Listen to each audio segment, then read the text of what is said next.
اعوذ باللہ من الشیطان الرجیم بسم اللہ الرحمن الرحیم۔ آج کی حدیث نمبر 103۔ مریض کو دیکھ کر اپنے لیے یہ دعا مانگنی چاہیے۔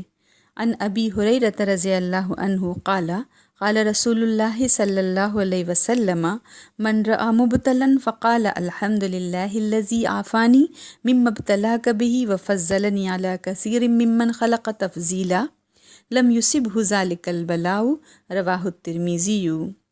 حضرت ابو ہریرہ رضی اللہ عنہ سے روایت ہے کہ رسول اکرم صلی اللہ علیہ وسلم نے فرمایا، جس نے کسی مصیبت زدہ یا بیمار آدمی کو دیکھ کر یہ کہا الحمدللہ الذی عافانی مما ابتلاک بہ وفضلنی علی کثیر ممن خلق تفضیلا، مطلب اس اللہ کا شکر ہے جس نے مجھے اس مصیبت سے بچایا ہے جس میں تجھے مبتلا کیا ہے، اور اس اللہ کا شکر ہے جس نے مجھے بہت سی دوسری مخلوق پر فضیلت عطا فرمائی ہے، تو یہ کہنے والا جو شخص ہے کبھی اس مصیبت میں گرفتار نہیں ہوگا۔